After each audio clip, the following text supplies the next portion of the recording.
Yesu likondi na moto. Yesu likondi na moto. Yonzambe ya batoma. Yesu likondi na moto. Yonzambe na baruti. Yesu likondi na moto. Yomakasi ya mafuta. Yesu likondi na moto.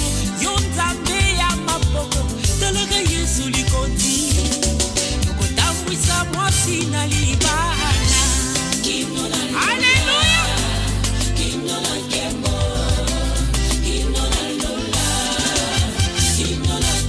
Wewe unangala waluna. Yesu aliye mwanza kongolo.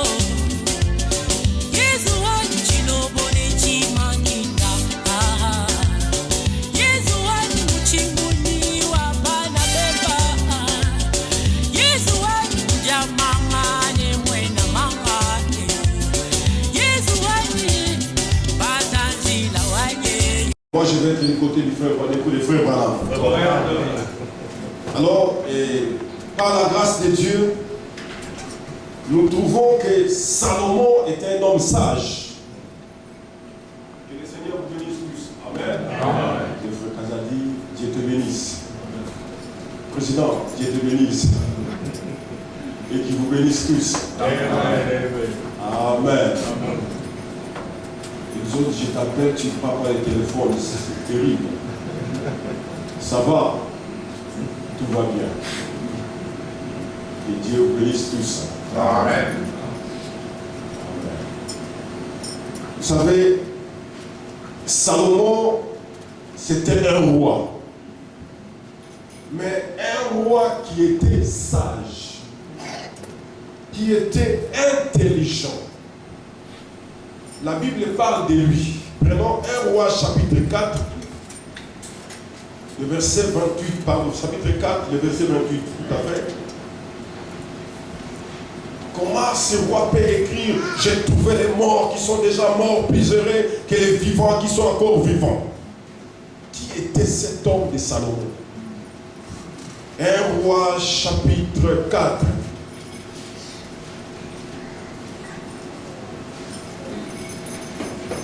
Verset 28. 1 Roi chapitre 4, verset 28. Si quelqu'un trouve, il peut lire. 1 Roi chapitre 4, verset 28. Si vous trouvez, vous vous levez, vous lisez, il n'y a pas de souci.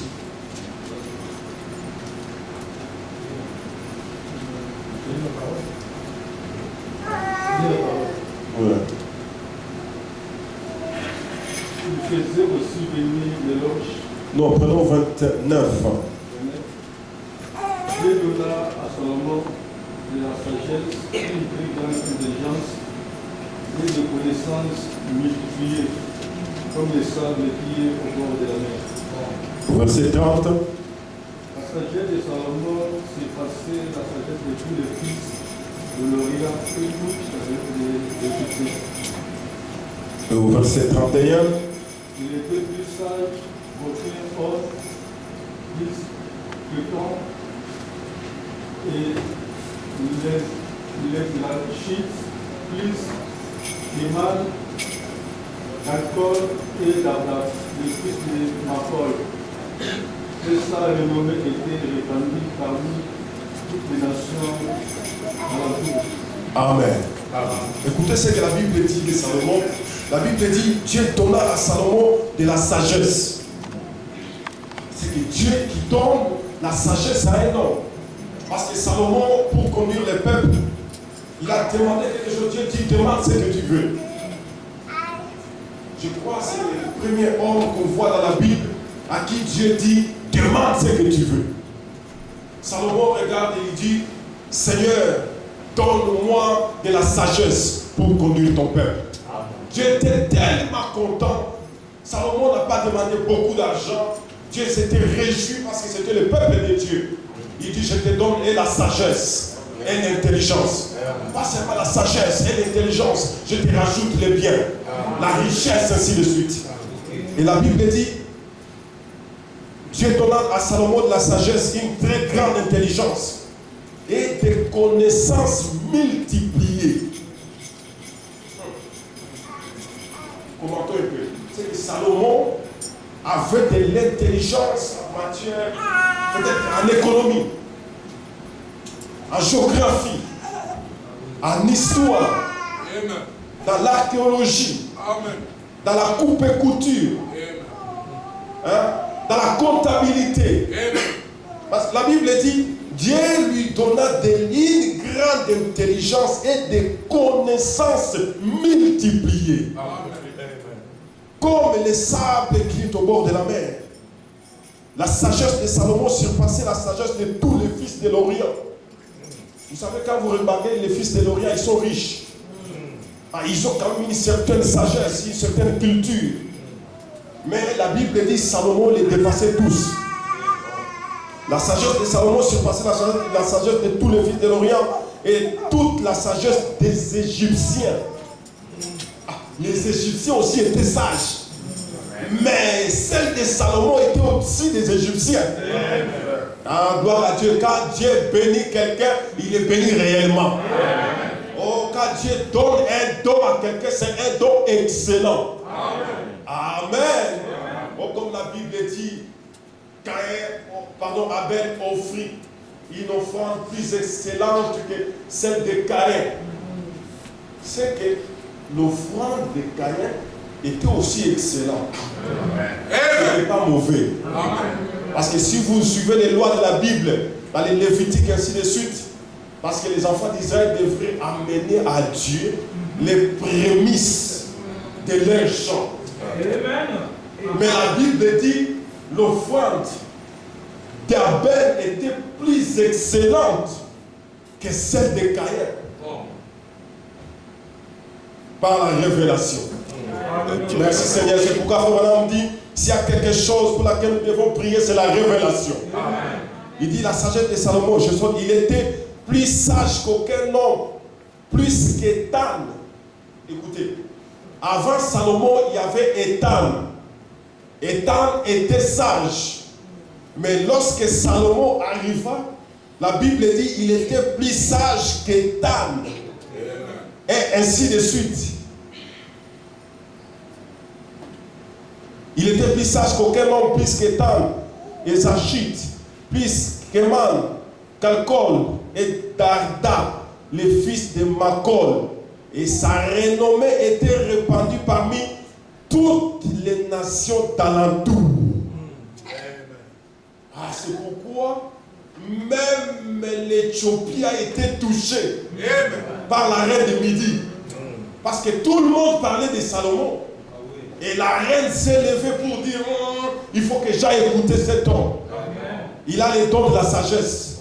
Et lorsqu'il était devant Salomon, Salomon commença à discerner les pensées de l'esprit. Il dit, tu es reine. Tu viens de l'Éthiopie. Première question, c'est ceci.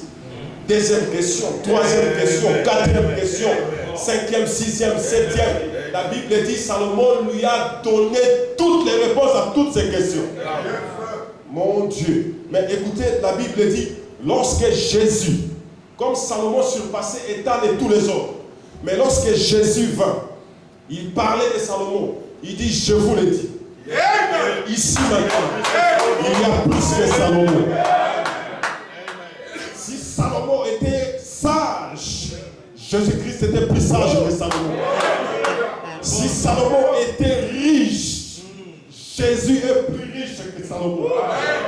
Si la renommée de Salomon se répand sur toutes les nations, la renommée de Jésus se répand sur toutes les nations plus que Salomon. Parce qu'il dit, il y a ici plus que Salomon. Et ceux qui étaient avec Salomon, la reine de Midi, ils étaient tous bénis. Donc il n'y avait pas de malheureux tout autour de Salomon. Tous ceux qui étaient autour du don de Salomon étaient bénis. Et tous ceux qui sont en Christ sont bénis. Parce que Jésus-Christ est le fils de la prospérité. Comme Joseph en Égypte, il était le fils de la prospérité. Partout où on plaçait Joseph, il était béni. En prison, il était béni. Partout où il passait, il était béni. Vraiment, on dit il était le tube du Seigneur. Seigneur Jésus. Alors le prophète dit, prenez Jésus-Christ, mettez-le dans votre cœur et soyez prospères, soyez bénis. Aussi les serviteurs de Salomon étaient bénis. Nous sommes bénis plus que les serviteurs de Salomon. Parce que celui que nous avons en nous, il est plus que Salomon.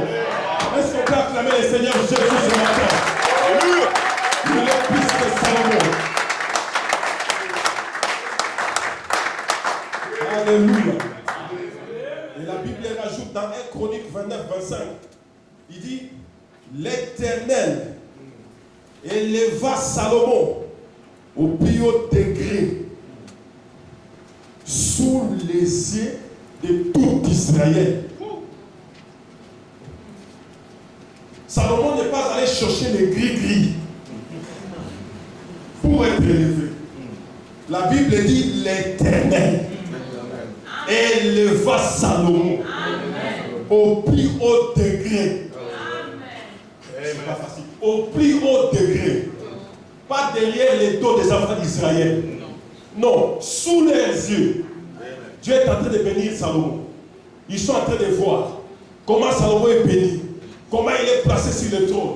Comment la sagesse lui fut donnée. Et comment il tranche des problèmes ainsi de suite. Et les enfants d'Israël étaient étonnés.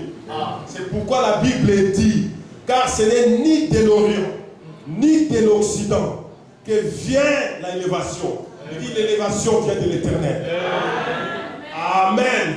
Je crois ce matin, il n'y a aucun magicien qui peut vous arrêter pour que tu sois béni. Je ne le crois pas. Si tu sais réellement le Dieu de Salomon, Dieu te bénira sous les yeux de tes ennemis, sous les yeux des sorciers. Ils verront comment Dieu va t'élever, comment Dieu va te placer, comment Dieu va te bénir, comment Dieu va faire des prodiges pour toi. Parce que tu crois à ce Dieu-là de Salomon. Oh, la Bible dit vous ne serez jamais en bas. Jamais en bas. Jamais en bas. Toujours plus haut sur la montagne. Jamais derrière. Toujours devant. Il dit jamais la queue. Toujours la tête. Ça, c'est le Dieu de Salomon que nous servons. Tu dois croire ça de tout ton cœur. Celui qui ne croit pas ça. Écoutez, je vais faire une déclaration.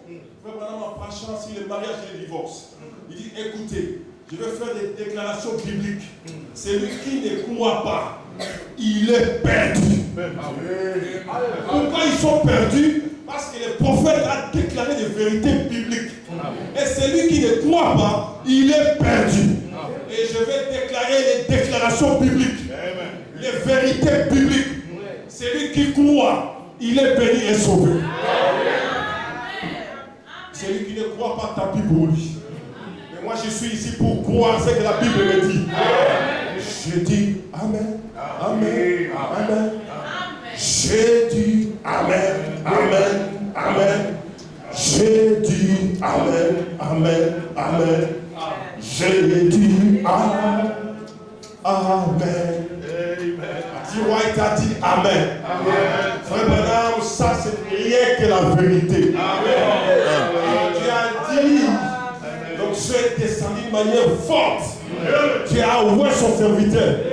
Il dit maintenant toi, tu lui accordes ce qu'elle va demander.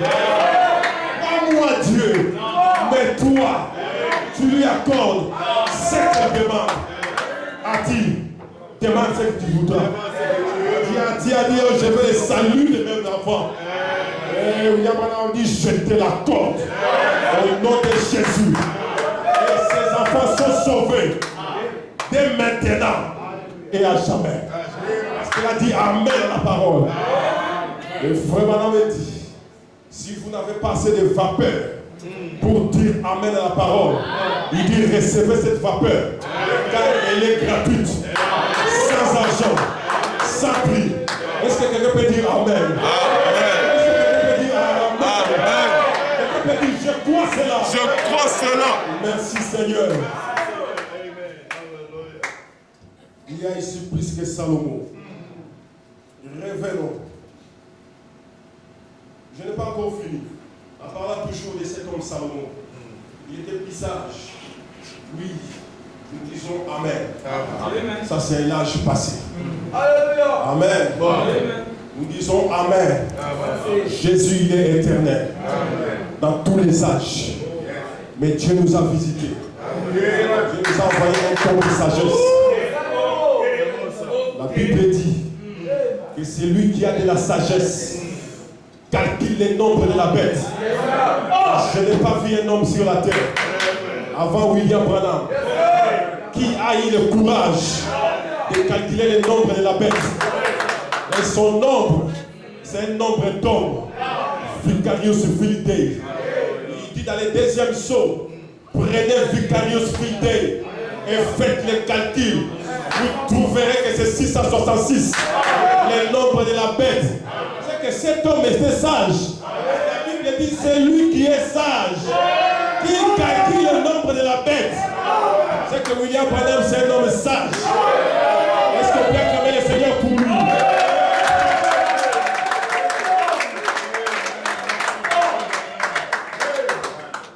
Merci Seigneur. Salomon dit dans l'Ecclésiaste, j'ai trouvé des morts qui sont déjà morts et qui sont plus heureux que les vivants qui sont encore vivants. Je vais dire ceci, qu'il y a une vie après la mort. Amen. La mort, j'ai laissé mes notes, j'allais vous les définir. Le madame dit ceci, les chrétiens ne meurent pas. Amen. Amen. Amen. Est-ce que quelqu'un peut dire Amen? Amen. Je crois que c'est dans l'âge de Pergame. L'âge de Pergame. Il dit ceci, hier soir, nous avons vu qu'il y en aurait qui porterait la couronne des martyrs. Il leur dit de ne pas avoir peur de la mort, qui sera avec eux. Et à la fin, il dit, c'est lui qui vaincra. Celui qui vaincra n'aura pas à souffrir de la seconde mort. Or, il y a une mort. Et nous en savons quelque chose. Alors, il doit y avoir une autre mort quelque part. Parce que la mort dont nous mourons ici sur terre est celle de la chair. Mais la seconde mort, c'est celle de l'esprit, de l'âme qui pêche, celle qui mourra. Mourir, c'est sortir complètement de tout. La mort, c'est être retranché, c'est-à-dire transporté au loin, caché au loin. Aussi, lorsque nos bien-aimés meurent, ils sont sortis de notre existence. Pour autant que nous le sachions, et c'est ce que nous appelons la mort. Mais les chrétiens ne meurent pas.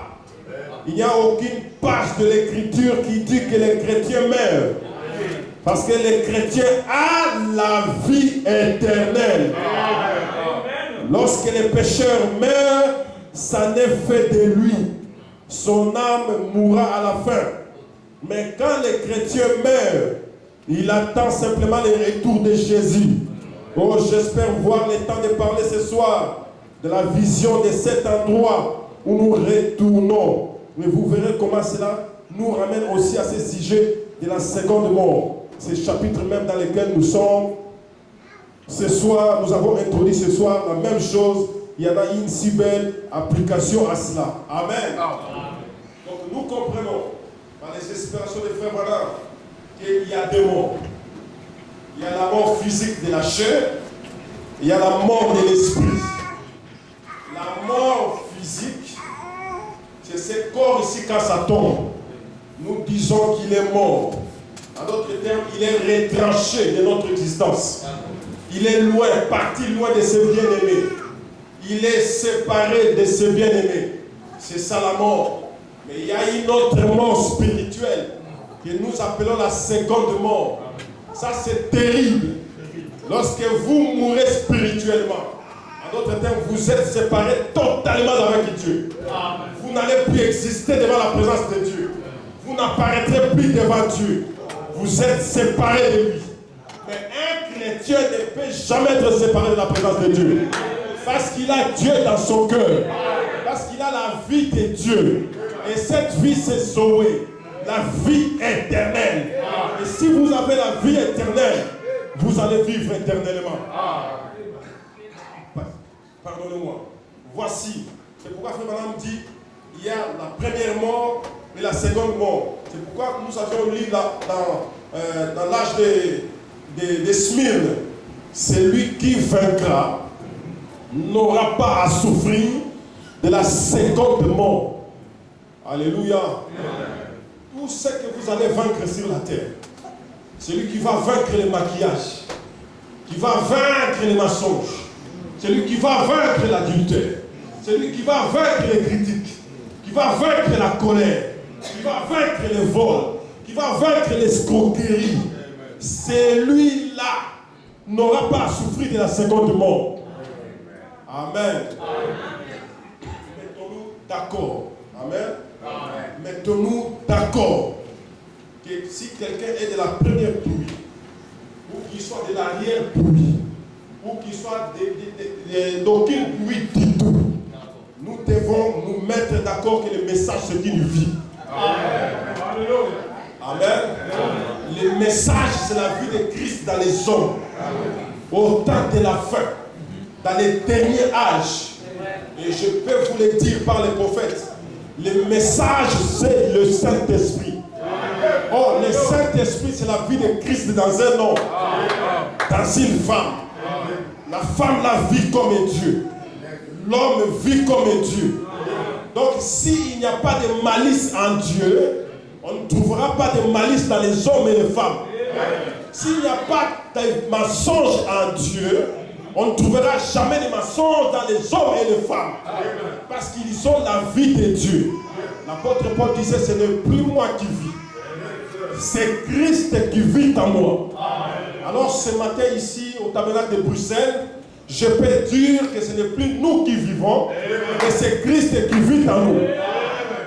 Si Christ vit en nous, alors laissons les éléments élémentaires, tout ce qui nous lie. Parce que dans les messages, ça devient compliqué. Les messages impurs, mais vous trouverez des escrocs dans les messages. Les messages impropres, mais vous trouverez des critiqueurs dans les messages. Les messages, il est saint, mais vous trouverez des vrais impudiques dans les messages. Nous savons les messages. Nous croyons les messages. Je suis dans les messages. Écoutez, le message n'est pas une couverture. Le message n'est pas une religion. Le message, c'est une vie vécue. Vivez-moi un seul sermon.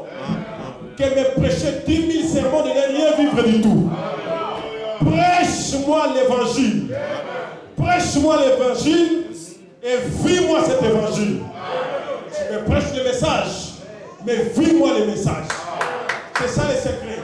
Écoutez, le diable, Frère Branham me dit, une vie sanctifiée, c'est un coup de tonnerre aux yeux du diable. Le diable sait qu'il est déjà condamné. Il veut entraîner des milliers de gens avec lui. Mais nous avons choisi notre camp. L'apôtre Pierre a dit, oh Seigneur, à qui irions-nous encore? C'est toi qui as les paroles de la vie éternelle. C'est pourquoi nous t'avons suivi. Et ce matin, notre décision, c'est de suivre Jésus. C'est de suivre Christ. Lui, l'espérance de la gloire. C'est pourquoi nous abandonnons toutes les choses. Même si c'est difficile, nous avions sacrifié notre jeunesse. Nous avons sacrifié notre énergie pour le royaume des cieux. N'ayez pas honte de l'évangile. N'ayez pas honte de l'évangile. N'ayez pas honte même du messager. Amen. L'apôtre Paul était fier de dire à Timothée, Timothée mon enfant, n'aie pas honte de l'évangile que je prêche. N'aie même pas honte de moi. En d'autres termes, Timothée devrait dire, voici ce que Paul dit. Écoutez ce que Paul dit. Selon les Écritures, selon la parole de Dieu. C'était les souhaits de l'apôtre Paul que Timothée déclare partout. Voici ce que l'apôtre Paul a dit. Parce que pas seulement dire, oh voici ce que la parole dit. Voici ce que la Bible dit. Les messages et les messagers sont deux. Les messages et les messagers sont quatre. Les messages et les messagers sont un. Tu ne peux jamais parler des 10 commandements sans parler de Moïse. Tu ne peux jamais dissocier Moïse avec les 10 commandements. Tu ne peux jamais dissocier Noé avec l'âge. Déjà on dit l'âge de Noé. Sauf que Noé était rattaché à l'âge. L'âge était rattaché à Noé. Les 10 commandements, les commandements de Moïse. Oh, c'est que les commandements là, les lois étaient attachées à Moïse. Et Moïse était attaché à cela. C'est une seule chose. Exactement. Tu ne peux jamais parler du message sans parler du messager. Tu ne peux jamais parler du messager sans parler de la parole. Les messages et les messagers sont un. C'est pourquoi nous disons avec force, Frère Branham a dit, Frère Branham a dit, Frère Branham a dit, Frère Branham a dit, Frère Branham a dit. Nous n'avons pas honte du messager. Nous n'avons pas honte du messager. Nous sommes fiers de nous tenir derrière lui. Parce que lui, le messager, il a reçu une grande portion du ciel. Il a reçu une grande portion du ciel. Oh, permettez que je vous dise ceci. Vous savez, lorsqu'Abraham était sur la terre, son nom s'est terminé avec H-A-M. Et Dieu, quand il a regardé Abraham, il dit, Abraham, qu'est-ce que je vais te donner? Dieu regarde le ciel, il dit non. Dieu regarde la terre, il faut que je donne quelque chose à Abraham. Dieu a dit à Abraham, tu es le père d'une multitude de nations. Allez, je te donne la terre. La terre, elle est à toi. Il était le rituel de la terre. Et au temps de la fin, il y a un homme avec H-A-M. Dieu regarde l'homme. Il dit, qu'est-ce que je vais te donner? Qu'est-ce que je vais te donner? J'ai donné la terre à Abraham. Et toi, qu'est-ce que je vais te donner? Il regarde le ciel. Il dit, toi, je te donne le ciel. Une portion de la ciel est à Abraham. Abraham a reçu la terre. H.A.M. à la fin, il a reçu le ciel. Il dit, l'ange m'a dit, puisque tu as pris une décision difficile, c'est mon chemin. La prophétie de Tony Henry, le français, il dit, c'est mon chemin. Le ciel, c'est toujours un chemin étroit. Le ciel, ce sont des décisions très difficiles. Amen. Les ciels, ce sont des choses très difficiles. Là, je dis, comme tu as accepté et pris la décision difficile, une grande portion du ciel t'est réservée. Et lorsqu'il est allé visiter sa parcelle, il a regardé sa parcelle. Il a regardé. Il a regardé. Il a regardé. Il y avait des chants. Il y avait des cantiques. Il dit, c'est plus que sublime. C'est plus que parfait. C'est plus que félicité. Alors il revient sur la terre. Il dit, je visitais le pays. Je visitais le pays. Le pays ne m'appartient pas seulement, mais le pays vous appartient tous. Il dit, preuve, je vous ai tous vus là-bas. Je vous ai tous vus là-bas. Je vous ai tous vus là-bas. Je suis sur la terre, mais je suis au ciel. Est-ce que quelqu'un peut dire amen? Je marche sur la terre, mais je suis au ciel. Jésus n'a-t-il pas dit, laissez venir en moi les petits enfants, car les anges voient la face du Père au ciel. Oh, est-ce qu'on va jamais le Seigneur?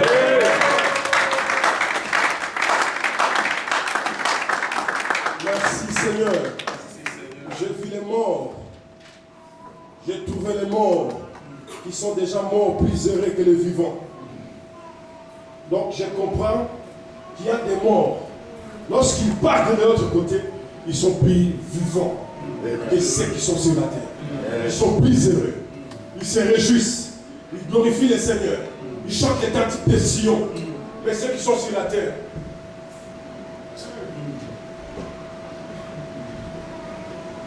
ça marche. C'est pas possible. C'est plus 20 ans que je suis dans le message. Rien ne change. rien ne bouge dans ma vie. C'est pas possible. Ma soeur, ça ne va pas du tout. Mon frère, ça ne va pas du tout. À l'église, rien ne marche. À la maison, rien ne marche. Au travail, rien ne marche. Salomon a pris sa plume. Il dit, j'ai trouvé des morts. Je ne sais pas s'il a visité les morts, je ne sais pas. Mais il a écrit seulement que j'ai trouvé les morts qui sont déjà morts plus heureux.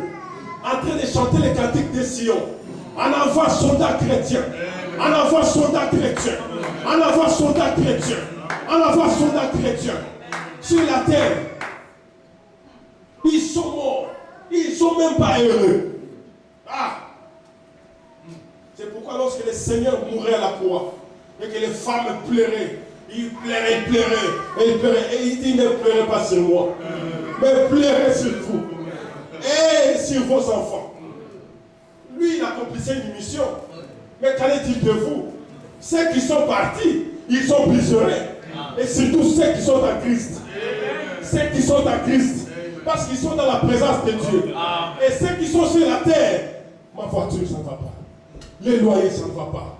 Et ceci, mon salaire. Et mon patron. Et ceci. Ce matin, je vais te dire, sois heureux. L'apôtre Paul disait, réjouissez-vous tous les jours. Réjouissez tous les jours. Réjouissez-vous tous les jours dans le Seigneur. Si au ciel, ils sont vivants, soyez aussi vivants sur la terre. Au ciel, vous pensez qu'ils sont morts? Non, ils ne sont pas morts. Vous savez, la Bible dit, Dieu n'est pas un Dieu de mort, mais un Dieu de vivant. C'est écrit dans Matthieu 22, 32. Écoutez, maintenant, c'est Dieu-là qui a dit, je ne suis pas un Dieu de mort, je suis un Dieu de vivant. Il s'est présenté devant Abraham. Pardon, il s'est présenté devant Moïse. Exode 3. Il commençait à parler. Il dit à Moïse, je suis le Dieu d'Abraham. Je suis le Dieu d'Isaac. Je suis le Dieu de Jacob. Or, la Bible dit, Abraham mourit et on l'enterra. La Bible continue, Isaac mourit et on l'enterra. La Bible écrit, Jacob mourit. Il est mort même en Égypte. Amen. Dieu dit, moi l'Éternel, je ne suis pas le Dieu des morts, mais je suis le Dieu des vivants. Mais notre Bible dit, Abraham mourit, Isaac mourit, Jacob mourit. Vous pensez que Dieu se trompe? Non. Dieu ne se trompe pas. Dieu, dans son économie, Dieu savait qu'Abraham n'est pas mort. Dieu savait qu'Isaac ne peut jamais mourir. Dieu savait que Jacob ne pouvait jamais mourir. C'est pourquoi il a dit à Moïse, je suis le Dieu d'Abraham. C'est qu'Abraham est toujours vivant. Abraham n'était jamais mort. Amen. Amen. L'homme, c'est un être double. Quand je vous regarde, je dis, ça c'est le feu cassé. Mais ce n'est pas le feu cassé. On n'a jamais vu le feu cassé. Le feu cassé n'a jamais vu. Pourquoi? Parce que le feu cassé est à l'intérieur. Les corps ici, c'est son tabernacle. Amen. S'il arrive qu'un jour, je traverse le Jourdain et que je suis allé là, ils vont dire, c'est le corps. Vous n'allez pas dire, c'est le frère Aléguin qui est là. Vous allez dire, c'est son corps. Mais où est-ce qu'il est parti? C'est qu'il a voyagé. Amen. Abraham, quand la Bible dit Abraham était mort, c'est la séparation de ses corps. Mais l'effort intérieur d'Abraham, Abraham vivait toujours. Pourquoi Dieu ne regardait tellement pas au corps? Il regardait à l'intérieur de l'intérieur. Quand je dis l'intérieur de l'intérieur, l'intérieur c'est le cœur, il y a l'âme à l'intérieur. Et Dieu savait qu'Abraham ne peut jamais mourir. C'est pourquoi frère Madame dit, les chrétiens ne meurent pas. Les Les chrétiens ne meurent pas. Comment ils peuvent mourir? Et qui ont la vie de Dieu, ils ne peuvent jamais mourir. Et ce matin, je peux vous dire, nous ne mourrons pas. Il est impossible que quelqu'un ici puisse mourir. Amen. Quand on dit il est mort, nous allons dire seulement il a changé de demeure. Amen. Il a déposé ce vieux manteau. Amen. Il a pris un nouveau manteau. Amen. Voilà. Je suis le Dieu d'Abraham. Amen. Je suis le Dieu d'Isaac. Je suis le Dieu de Jacob. Amen. Et tout à Jacob était déjà mort. Non, il n'a jamais été Ah. mort, cet homme-là de Jacob. Ainsi, je peux vous dire ce matin que William Branham n'est pas mort. Croyez pas ça. William Branham n'est pas mort. Amen. Il a dit à Billy Paul, il dit Billy, si un jour on te disait, papa est mort, tu dois le savoir que papa ne mourra jamais. Alléluia! C'est que frère Branham ne mourra jamais. Et on peut dire que frère Branham n'est pas mort. Frère Neville n'est pas mort. Impossible que frère Neville meure. Mais tu n'es pas mort. Mais tu es vivante. Hope n'est pas morte. Hope est vivante. Alléluia. Est-ce qu'on peut acclamer le Seigneur? La Bible dit, consolez-vous. Consolez-vous par ces paroles. Amen. C'est qu'on peut dire que Papa Placide n'est pas mort. Amen. Non, il ne peut pas mourir. Pourquoi mourir? Non, c'est lui qui croit à moi à la vie éternelle. Ça, c'est la Bible. Les cieux et la terre passeront, mais la parole ne passera jamais. Jamais impossible. Impossible qu'un chrétien ne puisse mourir.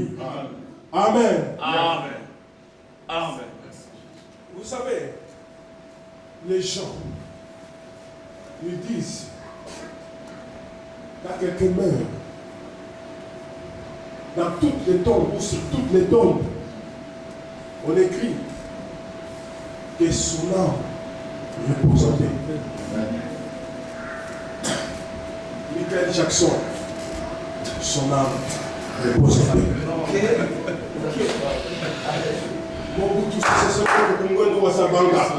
Que son âme repose en paix.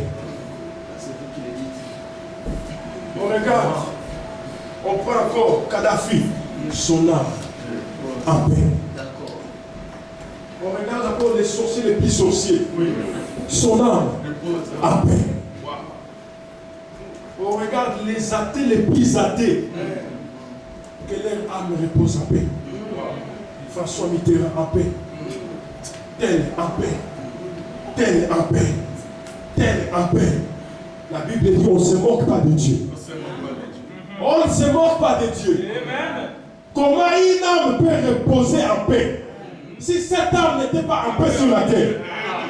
Comment une âme peut reposer en paix si cette âme n'a pas croisé l'odeur de la paix sur la terre? Il est impossible. L'âme qui repose en paix, c'est l'âme qui a croisé Melchisedec. L'homme de Genèse 14. L'homme qui a béni Abraham. Et comme il avait béni Abraham, la Bible dit il est béni.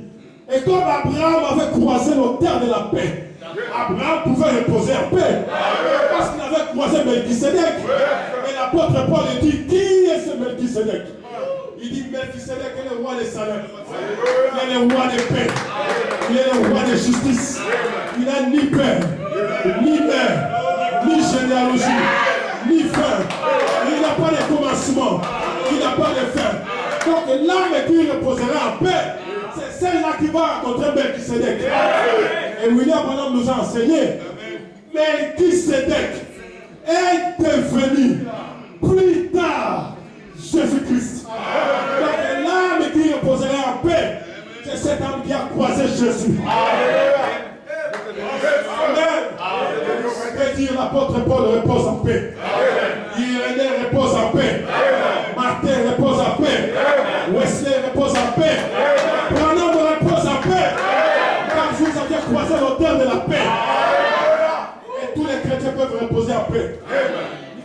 personne ne peut jamais reposer en paix. Impossible. Ni dans ce siècle, ni dans les siècles à venir. Même s'ils écrivaient, selon ma Bible à moi, l'âme qui repose en paix, c'est cette âme-là qui est en Christ. Amen. Alors je dis ce matin, recevez la paix. Recevez la paix. Recevez la paix. Vivez en paix. Soyez en paix. Toutes choses en paix. La Bible dit, et ceux qui procurent la paix, car il sera appelé fils de Dieu. C'est pourquoi il faut procurer la paix partout. Parce que tu as croisé Melchisedec, tu ne vas procurer que la paix. Partout tu es, c'est la paix. Partout tu passes, c'est la paix. Si tu passes quelque part, c'est vrai les troubles.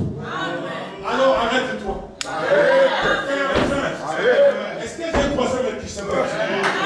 Parce que si tu as croisé Melchisedec, partout c'est la paix. Ici la paix, Belgique la paix, en France la paix, en Angleterre la paix. Et quand les gens te verront, ils vont te rencontrer, ils vont dire, on n'a jamais rencontré un tel frère. Ce frère, il est extraordinaire. Partout il passe, il procure la paix. Partout il passe, il procure la paix. C'est pourquoi on peut l'appeler bien-aimé. On peut même l'appeler notre précieux frère. Parce qu'il procure la paix. Partout il passe. Et une âme comme ça peut reposer en paix. Amen. Et toute âme qui ne croise pas Jésus, ces âmes-là ne peuvent jamais reposer en paix. Parce qu'ils n'ont pas croisé le Seigneur Jésus-Christ. Et nous, c'est pourquoi nous chantons. Les hommes cherchent la paix. Les hommes chantent la paix. Mais ils ne savent pas que la paix est seulement en Christ. Mais nous qui avons croisé Jésus, nous sommes en paix. Nous vivons en paix. C'est pourquoi l'apôtre Paul, imaginez un peu comment l'apôtre Paul peut prendre sa plume et écrire que la paix du Seigneur soit accordée. Mais l'apôtre Paul savait, parce qu'il y a des âmes qui sont en prison, il y a des âmes qui sont enchaînées par la cigarette. Quand il ne fume pas, il n'est pas tranquille. Quand il ne pique pas un poulet dans un magasin, il n'est pas tranquille. C'est une âme en prison.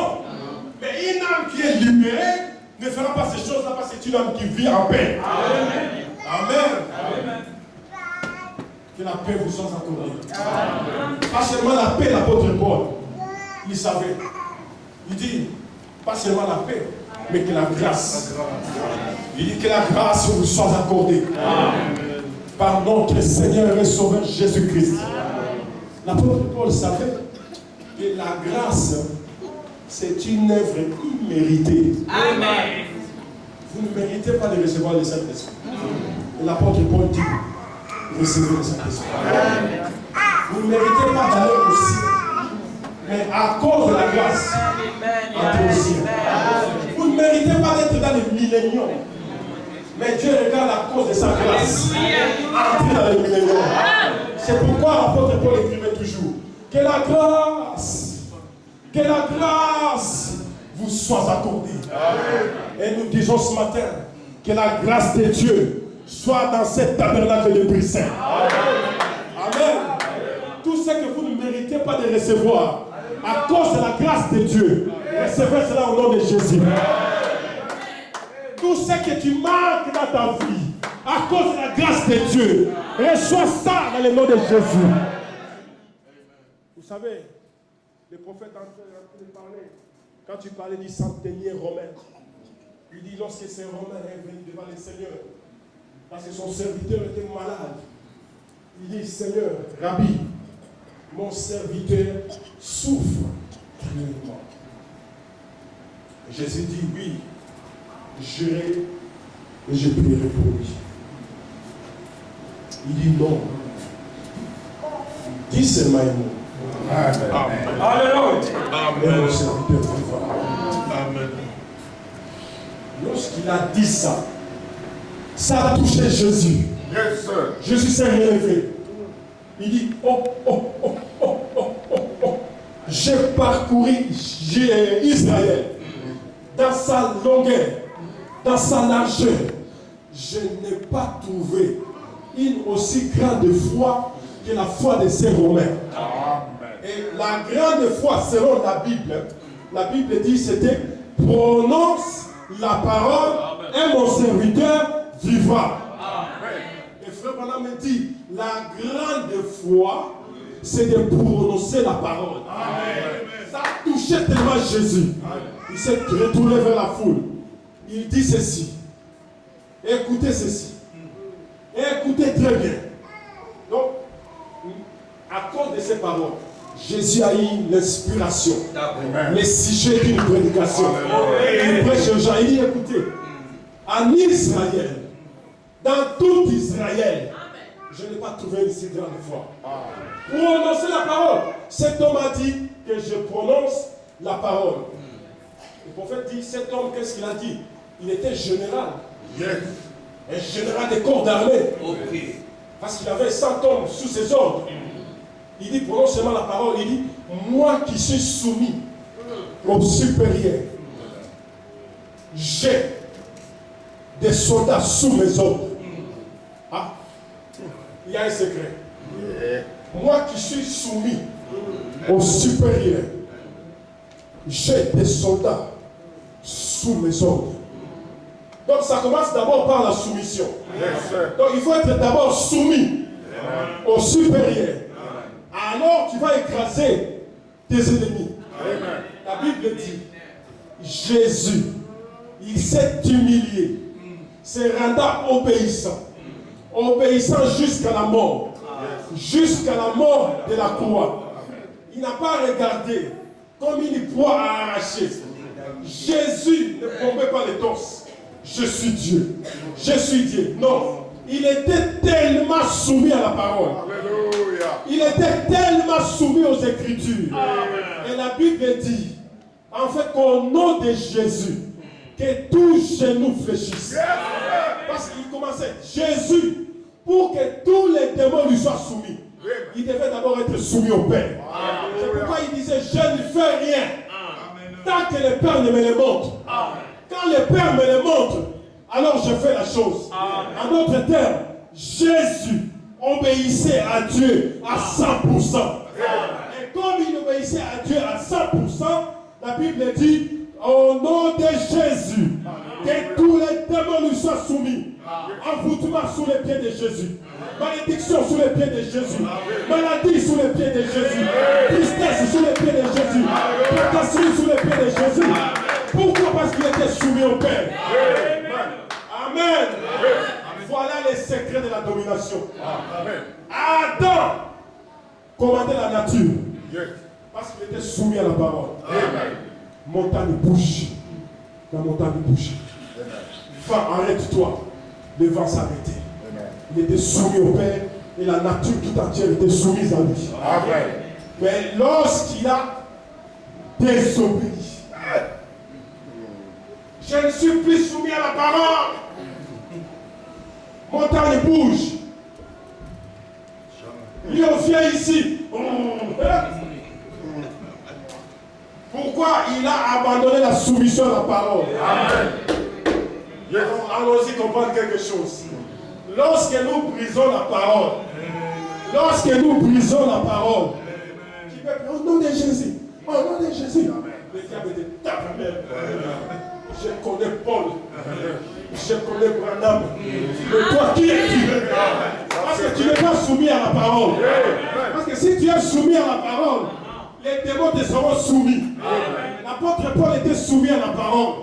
Et comme il était soumis à la parole, les démons lui étaient soumis. Amen. Et je vous le dis, dans tout Israël, je n'ai pas trouvé une si grande foi. Et la grande foi, c'est cette foi-là qui a amené la terre à l'existence. Alléluia. Prononce seulement la parole. Et mon serviteur vivra. Jésus a dit, c'est pas possible. Ça, il me ramène au commencement. Au commencement, Dieu disait que la lumière soit. Et la lumière fut. Et il a marché dans tout Israël. Il n'a pas trouvé quelqu'un qui pouvait dire à Jésus, prononce la parole. Et mon serviteur vivant. Il n'a pas trouvé en Israël quelqu'un qui pouvait répéter à Jésus. Au commencement, Dieu disait que la lumière soit et la lumière fut. Vous ne trouverez pas ça dans la Bible. Mais les centeniers romains, ils s'étaient dit là, Maître, je sais au commencement que tu prononçais la parole et les choses venaient à l'existence. Prononce la parole comme au commencement. Et mon serviteur vivant. Jésus a dit, oh, dans tout Israël, je n'ai pas trouvé une si grande foi. Et l'homme est parti. Et lorsqu'il est parti chez lui, juste avant d'arriver chez lui, les gens sont arrivés. Il est guéri. Il est guéri. Il dit non. Attendez. Il était guéri quand? Vers quelle heure de la journée? Il faut connaître les jours et son message. Vers quelle heure de la journée? Il fut guéri. Alors on lui dit, vers 11 heures. Mon Dieu. Vers 11 heures. Mon Dieu. Vers 11 heures. Il était guéri. Et nous sommes les ouvriers de la 11e heure. Et il y a un mystère. Dieu au commencement, lorsqu'il créa la terre, il dit que la lumière soit. La Bible dit, il y a un soir, il y a un matin. C'est comment Dieu, il prononce la parole. D'abord c'est le soir, ensuite le matin. En principe, ça devait être le matin et le soir. Amen. Mais non, lui quand il prononce la parole, Moïse écrit, il y a un soir, il y a un matin. C'est que c'était vers le soir que les choses se font. Et vers le soir, la lumière paraîtra. C'est au temps de la fin, au temps du soir, qu'on a vu un homme qui a prononcé la parole, qui est une écrière ici, qui est une écrière là-bas, qui est une écrière ici. Et c'était vers le soir. Vers la 11e heure de la journée. Nous sommes les ouvriers de la 11e heure. Oh, il y a quelque chose de spécial au sujet de la 11e heure. Amen. Et vers le soir, la lumière paraîtra. C'est pourquoi il est écrit, laissez, attendez, que ces 7 tonnerres d'Apocalypse 10 fassent attendre leur voix parmi ces groupes de gens qui peuvent prendre la parole. Écoutez, les 7 tonnerres faire attendre leur voix parmi ces groupes de gens qui peuvent prendre la parole, la manier. C'est quand c'est vers le soir. C'est vers le soir qu'on peut dire qu'il y ait des écureuils, qu'il y ait ceci. Frère, mon champ brûle. Je n'ai pas de bruit. Ça, ce n'est pas les temps de temps. Comment ton champ brûle. Tu n'as pas de bruit. Alors je t'envoie la pluie. Au nom de Jésus. Et ça, c'est au temps du soir. Au temps de la fin. Frère, je souffre trop, je suis malade. Sois guéri. J'ai trop de problèmes. Les problèmes sont finis. Et c'est ça la foi parfaite. Amen. Est-ce que quelqu'un peut dire amen? Est-ce que quelqu'un peut dire amen? La foi parfaite, c'est la foi de Dieu dans un homme. Alléluia. Correct. Quand Dieu prononçait la parole, il était tranquille. Des millions et des millions d'années. La parole est arrivée à l'existence. Et Dieu nous amène à cette foi-là. Il dit, soyez parfaits, comme votre Père Céleste est parfait. Alléluia. L'épouse, pour être enlevée, elle devrait avoir la foi parfaite. La foi parfaite, c'est la foi de Dieu. La foi de Dieu, c'est prononcer la parole. Et les choses arrivent, viennent en existence.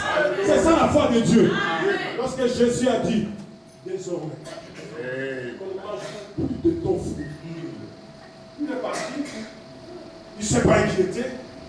Les jours suivants, les disciples regardent le figuier qui a séché. Ils ont dit, oh, mais le figuier a séché. Croyez en Dieu. Croyez, si tu crois tu verras la gloire de Dieu.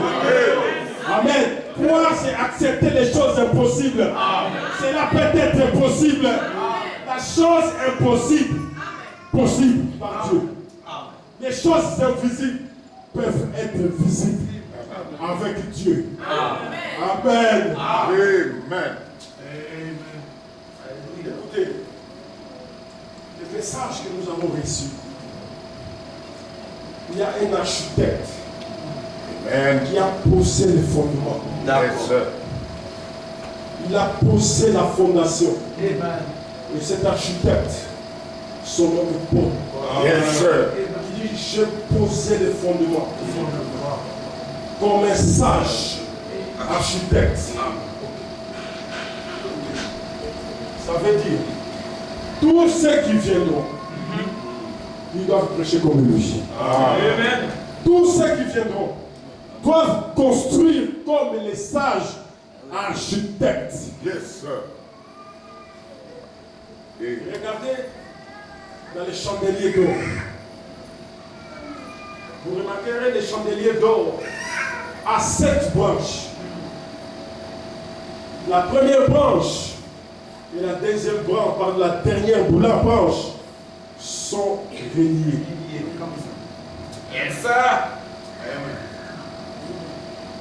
Donc on voit l'apôtre Paul. Si on suit les traces de l'apôtre Paul, on suit les canaux de l'apôtre Paul, on suit la conduite des frères Paul, on se retrouve devant frère Branham. C'est comme ça. Amen. Vous quittez frère Branham. Vous quittez frère Branham. Où est-ce que frère Branham tirait ces choses? Vous suivez les canaux. Alléluia. Vous suivez les canaux. Vous suivez les canaux. Vous suivez les canaux. C'est l'apôtre Paul. Pourquoi? Parce que les deux branches sont reliées. Amen. Et frère Branham, Dieu l'a béni. Hallelujah. Il a eu son premier fils. Amen. Et lorsqu'il a eu son premier fils, Yes, sir. il dit, Alléluia. cet enfant, Amen. je lui donnerai le nom de Billy Paul. Hallelujah. Amen. Parce qu'étant prophète, il savait Yes, sir. que mon ministère est relié à celui de Paul. Il dit, mon fils, Amen. mon fils que j'attends, ton nom sera Billy Paul. Yes, sir. Billy à cause de moi. Paul à cause de l'apôtre Paul. Hallelujah. On avait dit ceci. Remarquez les premiers messagers. Et les derniers messagers, c'était des prophètes.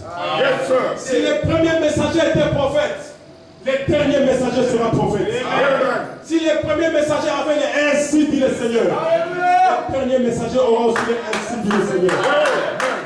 Si les derniers messagers étaient prophètes, les premiers aussi étaient prophètes. Maintenant, remarquez, lorsque frère Branham est allé visiter le pays, Hallelujah. arrivé au pays, Que Dieu bénisse. il commençait à parler. Avec l'ange, il parle. Il parle. Il dit. Et ce sont tous des Branham. Parce qu'il dit, j'ai vu des millions. Et des millions. C'était déjà à perte de vie. Je dis, est-ce que ce sont tous des Branham?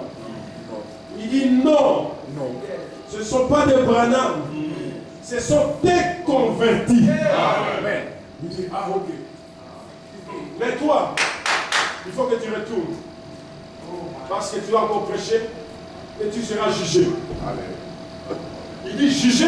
Yes, sir. Il dit si tu seras jugé à cause de tout ce que tu as prêché. Écoutez sa référence.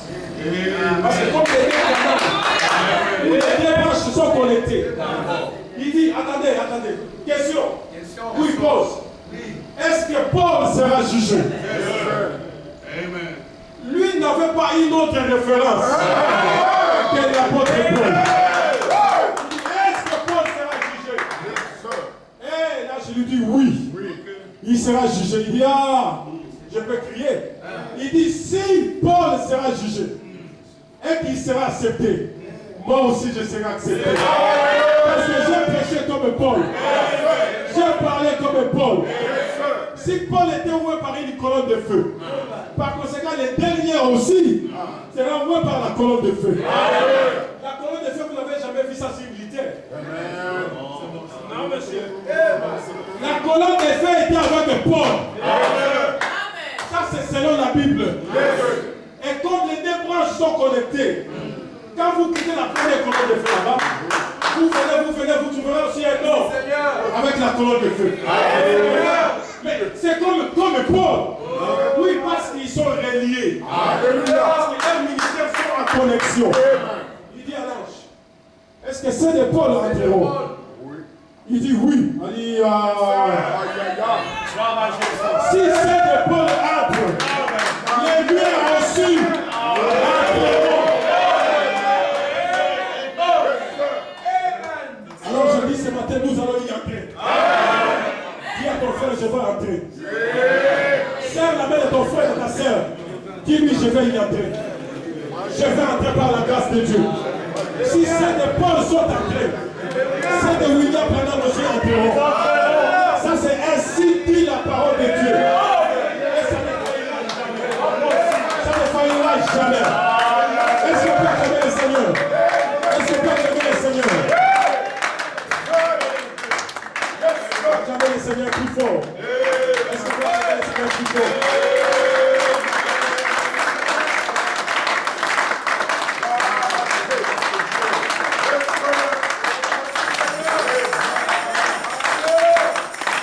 Amen.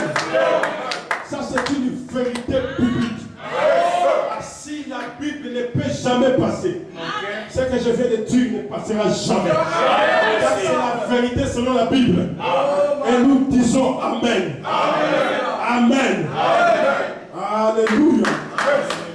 L'apôtre Paul disait, si cette tente dans laquelle je vis est détruite, j'en ai une autre qui m'attend.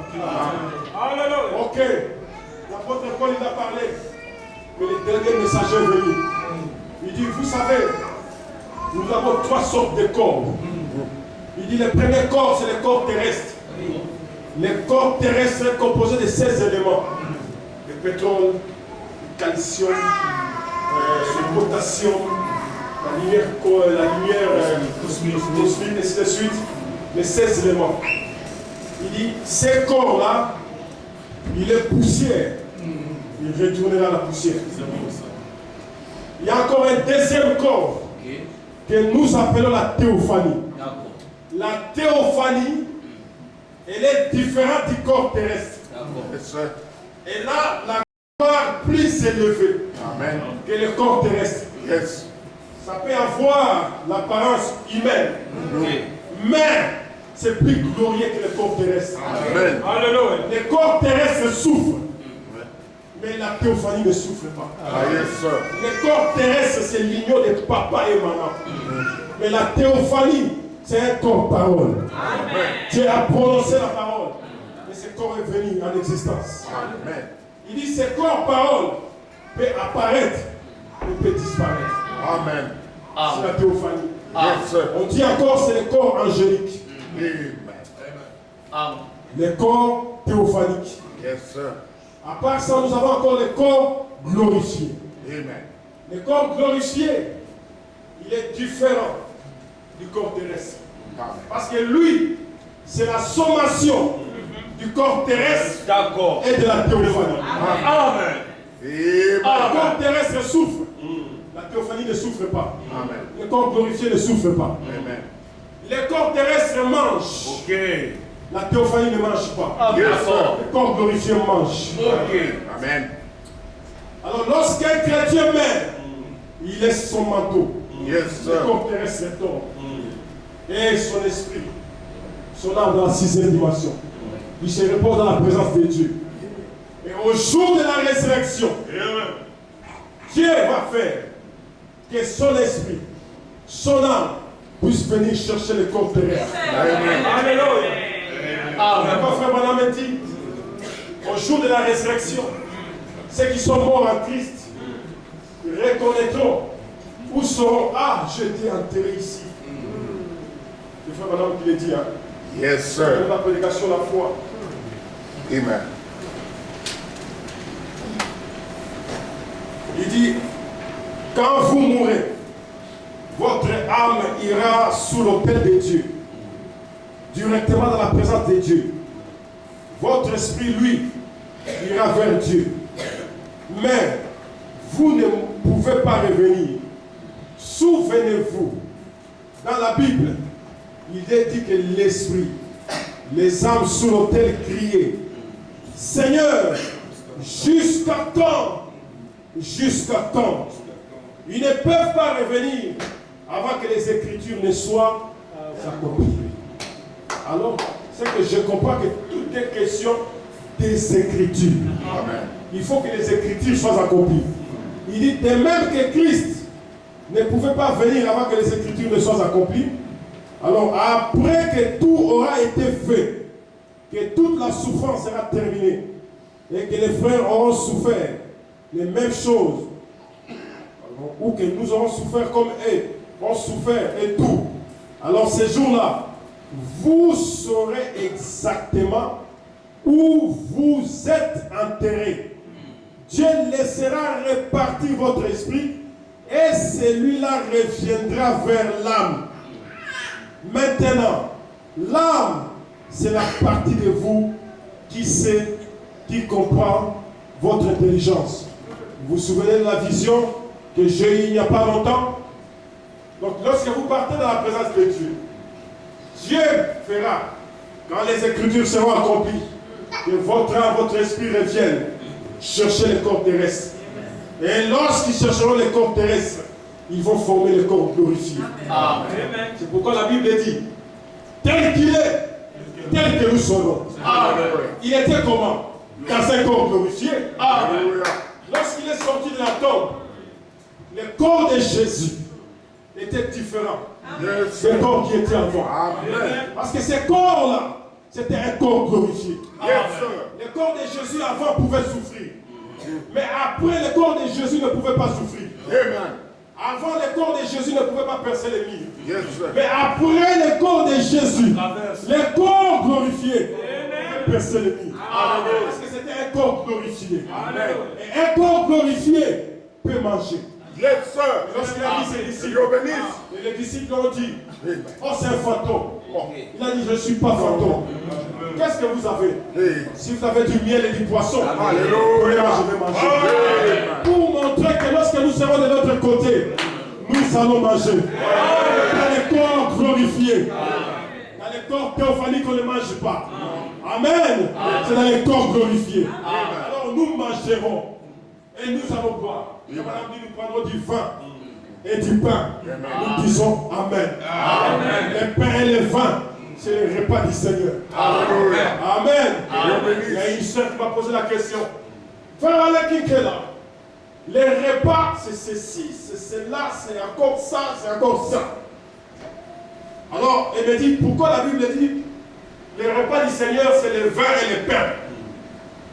Moi, je dis, c'est ça la raison pour laquelle on nous appelle des croyants. Amen. Selon la science, on définit les repas. Les repas, c'est ceci, c'est encore ça, c'est encore ceci. Mais selon la Bible, les repas que nous allons prendre, c'est le vin et le pain. Et on dit Amen. Et on s'arrête là. Ok. Tout ce qu'on peut ajouter, c'est le credo. Est-ce que quelqu'un peut dire Amen? Dieu bénisse. Alléluia. J'ai dit, Seigneur, dis seulement Amen. Et cela te sera fait comme cela. Il dit, ok, Amen. J'ai dit, ouais. C'est pourquoi la Bible dit, c'est lui qui croira. La Bible n'a pas dit, c'est lui qui va réfléchir. C'est lui qui croira. Et qui sera baptisé, sera sauvé. Nous sommes des croyants, nous disons Amen. Yes. Écoutez, lorsqu'un homme meurt, frère madame dit sa nature ne change pas. Yes, sir. Amen. Amen. Si de ce côté, vous étiez fumeur, de l'autre côté, vous êtes encore fumeur. C'est la vérité.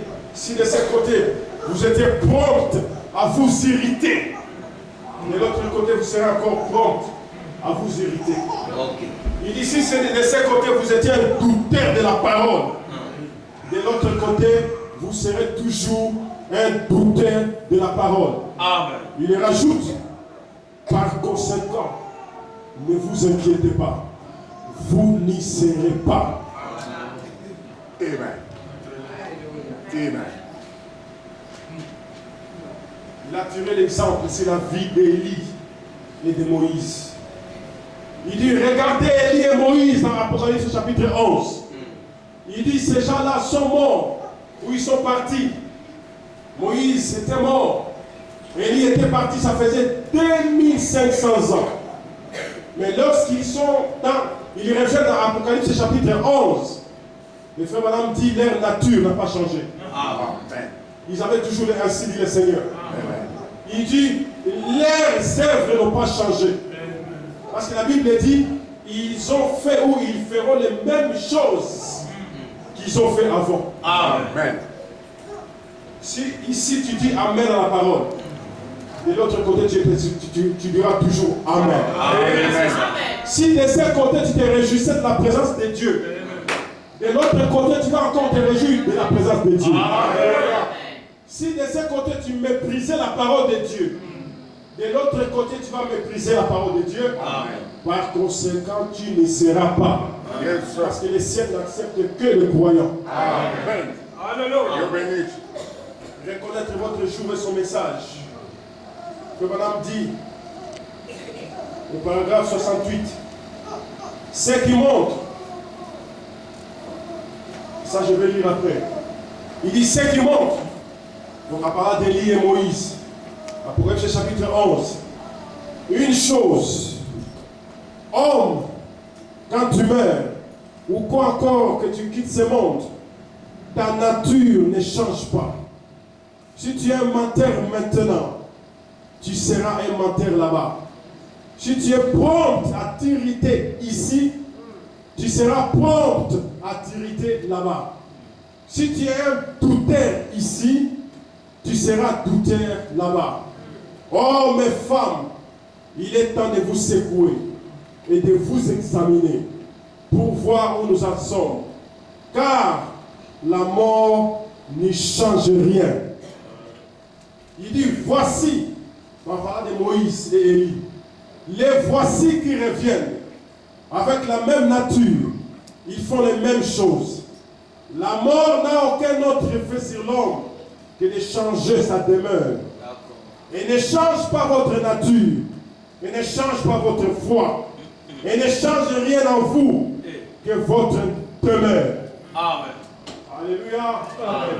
La mort ne change pas votre foi. La mort ne change pas votre nature. Si tu étais toujours prompt à t'irriter, pourquoi tu as fait ça encore? Là-bas aussi. Pourquoi tu as fait ça encore? D'accord. Par conséquent, là-bas on ne se bat pas. Comme là-bas on ne s'irrite pas, on ne se bat pas, tu seras dehors. C'est pourquoi il dit, hommes et femmes, il est temps de vous secouer. Amen. Donc de dire, Seigneur, je suis prompt à me fâcher. Je ne veux pas cette nature. Seigneur, change cette nature. Change-moi, oh Dieu. Parce que tu as encore le temps de repartir ici. Amen. C'est ici que nous construisons et nous préparons notre destinée éternelle. Dieu bénisse. Il dit encore, il continue. Alors, quelle que soit votre nature, ce matin, si vous doutez de la parole de Dieu, vous douteriez là-bas. Peu importe combien vous pouvez être saint, la vie que vous menez, la bonne vie que vous menez, la mort ne vous changera pas du tout. La mort ne vous changerait pas le moindre du monde. Elle ne changerait que votre demeure. Si vous n'arrivez pas à accepter toute la parole de Dieu, telle qu'elle est écrite, Amen. vous ne le feriez pas là-bas. Alors ne vous en faites pas, vous n'y serez pas. Amen. Ainsi dit William Branham. Reconnaître votre jour et son message. Prêché le 26 juillet 1964, paragraphe 68 au paragraphe 70. Donc je comprends par ceci que la mort ne change pas notre nature. C'est pourquoi l'Ecclésiaste, il dit, j'ai vu des morts, être mort, plus plus heureux que ceux qui sont vivants. C'est qu'ici sur la terre, ils étaient déjà heureux. Ils étaient déjà bénis. Ils étaient dans la joie. Et lorsqu'ils quittent la terre, de l'autre côté, ils expriment la même nature qu'ils avaient. Si sur la terre tu étais fumeur, tu meurs dans cette condition. Comme les fumeurs n'entrent pas au ciel, tu ne vas pas entrer au ciel. Alléluia. Ici, c'est le terrain de préparation. C'est sur la terre que nous préparons nos âmes. C'est sur la terre qu'on peut crier comme David. Oh Dieu, aie pitié de moi dans ta bonté. Selon ta grande miséricorde, efface mes transgressions. Il dit, lave-moi de toutes mes iniquités. Purifie-moi de mon péché. Comme tu veux que la vérité soit au fond du cœur, fais donc entrer la sagesse au-dedans de moi. Fais donc entrer les messages au-dedans de moi. Les messages devaient être plus importants dans notre vie que toute autre chose au monde. Nous sommes devenus tout, sauf la parole.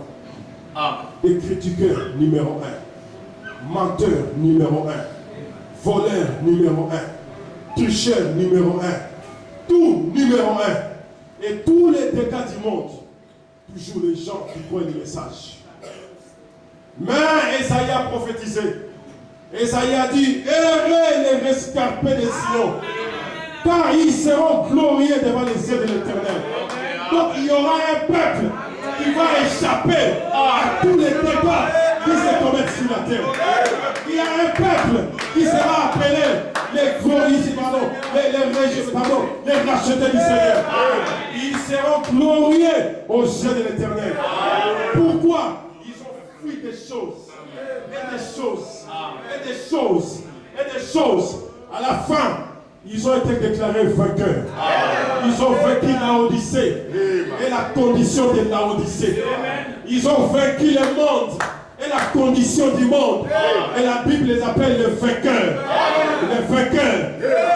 Ce matin, comme l'apôtre Paul disait, petits enfants, ne craignez point, car vous les avez vaincus. Amen. Donc à nous, nous sommes déjà vainqueurs. Nous pouvons vaincre le monde. Amen. Si les femmes marchent dans les rues dévêtues, l'apôtre Paul, selon la prophétie, il dit que vous, sœurs, vous êtes des vainqueurs. Vous avez déjà vaincu. Car le message est une puissance atomique qui peut vaincre la condition de ce monde. Qui peut vaincre tout ce qui se fait dans les ténèbres dans ce monde. Le message a une puissance de transformation. La terre était informe et vide. Et Dieu dit que la lumière soit et la lumière fut. Si dans notre vie, nous avons des conditions informes et vides. On ne comprend pas si c'est un frère. À l'église, c'est un frère. Quand on sort dehors, puisqu'un païen, là tu es déformé. Tu es informe. Tu n'as pas la forme. Tu es vide. Mais je t'appelle ce matin à recevoir le message que tu es ta forme. Sois comme Dieu. Sois comme Jésus. Tel qu'il est. Tel que tu dois être. Si tu es vide, la Bible dit, je te conseille d'acheter de moi de l'or, de l'huile, éprouvé par le feu. Tout par le feu. La science fait tout par le feu. Amen. Je le répète, les habits, le feu. Les chaises, le feu. Les chaises ici, par le feu. Les micros, caméras, par le feu. Ma ceinture, par le feu. Pour aller au ciel, tu dois passer aussi par le feu. Le feu du buisson ardent. Le feu de la Pentecôte. Cela doit brûler nos cœurs. C'est pourquoi nous chantons, Seigneur, c'est que mon cœur réclame. C'est le feu, c'est le feu, c'est le feu. Alléluia. Ah oui, Yes. tout c'est fait par le feu. Pour manger, le feu. Amen. Les médecins ne peuvent jamais appliquer une opération dans un bloc opératoire s'ils n'ont pas le feu et l'électricité. C'est impossible. Il faut qu'il y ait du feu. Yes. Et ici, pour entrer au ciel, il faut du feu. C'est pourquoi on réclame le feu. Le feu, le feu, le feu, le feu. Seigneur, envoie le feu. Parce que le feu consume le désir du péché. Jean-Baptiste a dit, il y a quelqu'un qui vient après moi. Lui, il avait été avant moi. Il vous baptisera du Saint-Esprit et du feu. Et Élie et Tishbite est rentré au pays par le feu. La Bible dit, les chars et les chevaux. C'est glace. C'est la glace qui a pris Élie. La Bible dit, les chevaux et les chars de feu. Dans la porte du ciel, tout par le feu. Et le véritable feu, c'est le feu de la Pentecôte. On a expliqué le 7e saut. On a laissé le feu de la Pentecôte. On a expliqué tout le mystère. On a laissé le feu de la Pentecôte. Le feu de la Pentecôte, c'est notre pouvoir. C'est notre devoir. C'est notre modèle. C'est notre prière. C'est notre cri. C'est notre désir. Jusqu'à quand, Seigneur? Jusqu'à quand, Seigneur? Mon cœur sera baptisé du feu. Jusqu'à quand, Seigneur, j'aurai la Pentecôte. Jusqu'à quand, Seigneur, j'aurai le feu. C'est pourquoi Frère Branham dit, une église qui n'a pas été visitée par les surnaturels, cette église-là devrait fermer. Cette église-là devrait être enterrée. C'est pourquoi on fait une église qui a le feu de Dieu, les sœurs en feu, les frères en feu, l'église en feu. Seigneur, mets mon âme en feu. Seigneur, mets mon âme en feu. Seigneur, mets mon âme en feu. Seigneur, mets mon âme en feu. Mets mon frère en feu. Mets mon frère en feu. Mets ma soeur en feu. Mets l'église en feu. Mets les pasteurs en feu. Mets les prédicateurs en feu. Mets les enfants en feu. Mets les soeurs en feu. Mets tout le monde en feu. Dis à ton frère, je veux le feu. Je veux le feu. Je veux le feu. Je veux le feu. Je veux le feu. Je veux le feu. Je veux le feu de Dieu. Seigneur, mets le feu dans mon cœur. Seigneur, mets le feu dans mon cœur. Mets le feu dans mon frère. Mets le feu dans mon frère. Seigneur, fais que mon cœur regarde. C'est le feu. C'est le feu. C'est le feu. C'est le feu. C'est le feu. C'est le feu. C'est le feu. Seigneur, mets-moi en feu. Seigneur, mets-moi en feu. Mets ma sœur en feu. Mets l'église en feu. Mets mon âme en feu. Mets en feu. En feu. En feu. Le feu.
ce feu.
Quelques maladies ou quelques afflictions, comme Moïse s'est jeté dans la brèche pour les gens. Ce soir, je répands mon cœur devant toi, Seigneur, avec toute la foi que j'ai, ma foi en toi que tu m'as donnée, je la redonne. Est-ce que quelqu'un a compris? Écoutez, frère Branham, je répète, que tous les hommes et toutes les femmes qui sont ici présents, qui auraient quelques maladies ou quelques afflictions, Comme Moïse s'est jeté dans la brèche pour les gens ce soir, je répare mon cœur devant toi, Seigneur, avec toute la foi que j'ai, ma foi en toi, que tu m'as donnée, je la leur donne. À l'exemple de Pierre qui a déclaré à la porte appelée la belle, c'est que je te les donne.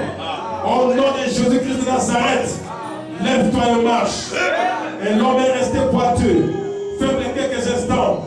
Mais pendant qu'il est soutenu, ses chevilles devinrent fermes. Il est entré dans la maison de Dieu, sautant, louant et bénissant Dieu. Alléluia.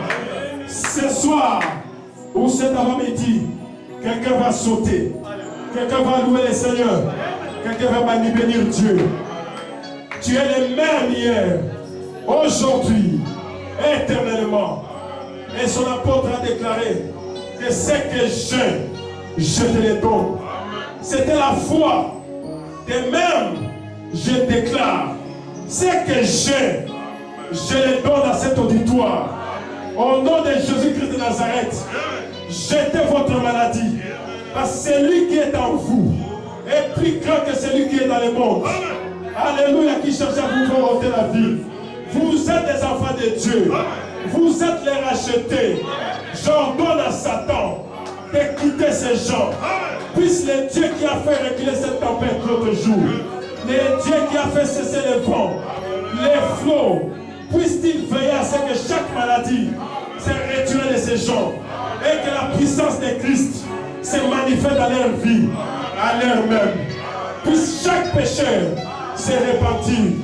Puisse chaque personne qui n'est pas proche de toi se mettre en ordre à l'heure même. Qu'il en soit ainsi. Au nom de Jésus-Christ. Moi, William Branham, en tant que votre pasteur, que votre foi, pardon, votre frère, je répète, moi, William Branham, en tant que votre pasteur, que votre frère, avec la foi que j'ai demandé à Dieu de la placer en vous. Moi, en tant que votre pasteur, que votre frère, avec la foi que j'ai demandé à Dieu de la placer en vous. Je crois que j'ai reçu ce que j'ai demandé. Maintenant, si vous le croyez avec moi, avec la foi que je vous la donne pour cette heure. Et maintenant, au nom de Jésus-Christ, le Fils de Dieu, jetez votre affliction, votre maladie. Dites-lui, tu dois partir. Alléluia. Si quelqu'un a des problèmes, qu'il le dise, tu dois partir. Dites, tu dois partir. Dites, tu dois partir. Tu dois partir. Tu dois partir. Tu dois partir. Tu dois partir. Au nom de Jésus. Au nom de Jésus. Au nom de Jésus. Je répète encore le prophète.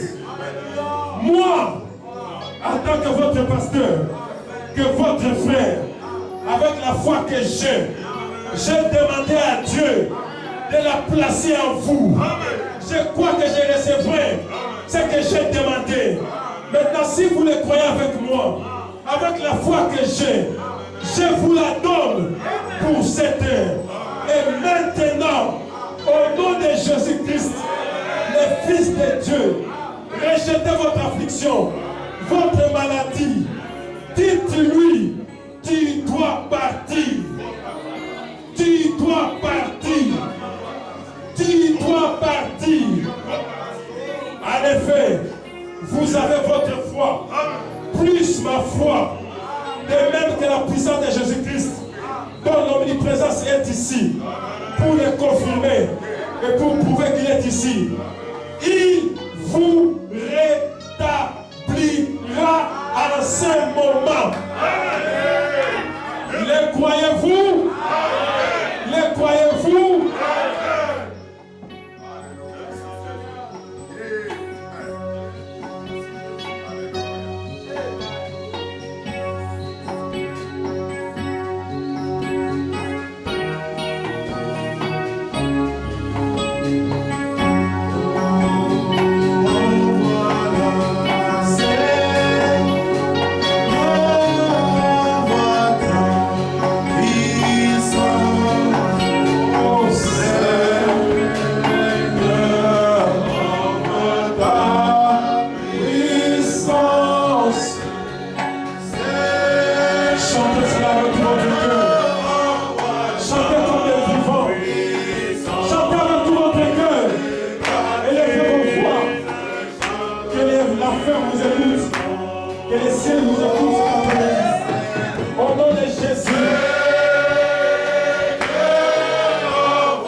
un esprit ce matin.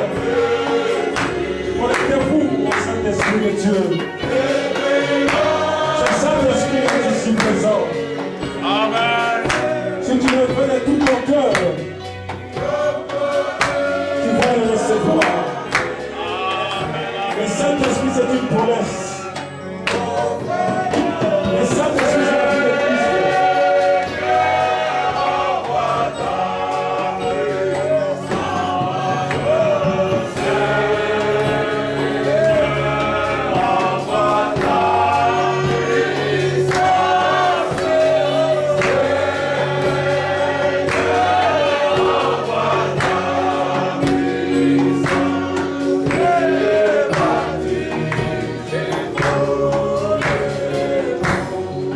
Est-ce qu'il y a quelqu'un qui peut prier maintenant? Demande à Dieu ce que tu veux.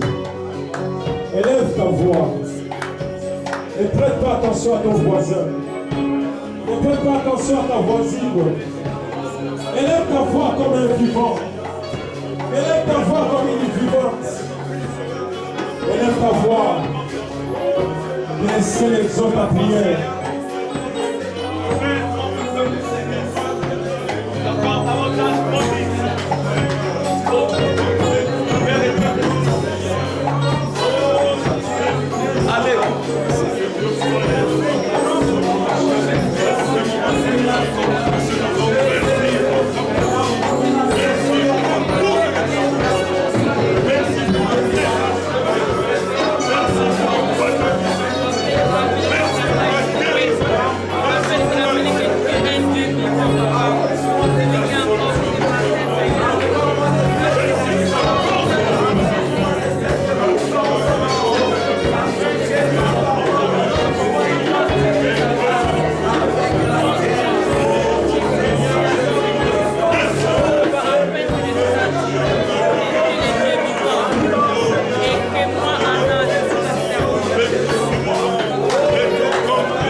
les gloires, les honneurs.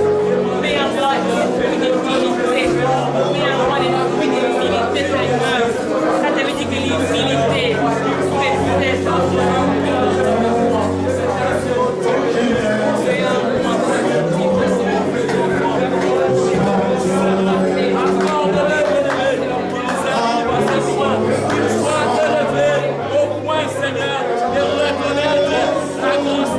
cet homme, c'est que tu as fait, bien-aimé, qui, ô Père éternel, abandonne les yeux des incrédules, Seigneur.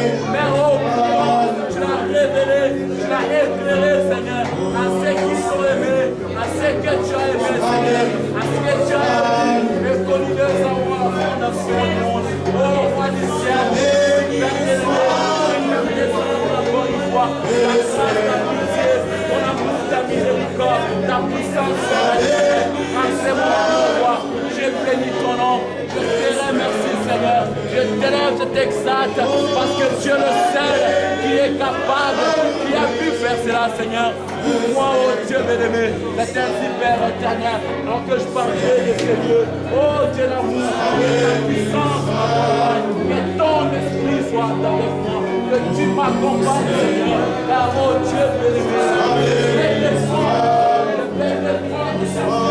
je vais marcher avec toi. Je vais Seigneur, ton amour pour Dieu soit réel. Merci Père Céleste. Merci mon roi. Si j'ai adapté 10 000 langues, Père, merci pour l'attachement, pour la grâce, Seigneur, je crois la vérité.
Seigneur. Dans le présent de Jésus. Merci pour la grâce. Merci pour la grâce. Et merci pour ta paix. Amen. Bonsoir et le Seigneur vous bénisse. Nous sommes arrivés à la fin de notre réunion. 16h ce soir pour soutenir notre pasteur Kazadi. Et l'été prend fin aujourd'hui même. Et il est demandé de faire une cotisation spéciale pour la circonstance du deuil. Donc on vous prie de prendre ou de retirer une enveloppe et de mettre quelque chose s'il vous plaît et pour soutenir le pasteur. Donc vous allez les lui remettre ou soit vous remettez au huissier, que le Seigneur vous bénisse. Il reste que le Seigneur vous bénisse. Vous savez, vous connaissez le programme de la semaine. Des offrandes. Prions, Dieu notre Père Céleste, pour que notre culte soit complet. Nous voulons, Seigneur, prendre ces offrandes, ces dîmes et aumônes pour la gloire de ton nom et l'avancement de ton royaume. Seigneur, bénis tous ceux qui donneront, car la Bible dit, jette ton pain sur la surface des eaux, car tu le retrouveras plus tard. Il est écrit aussi, il y a plus de bonheur en donnant qu'en recevant. Laisse des enfants qui vont donner, Seigneur, qu'ils soient bénis. Seigneur, menace celui qui les menace. Seigneur, détruis celui qui détruit les trésors. Amen. À cause de Jésus-Christ. Bénis-les, nous prions ainsi. Amen. Amen. Shalom.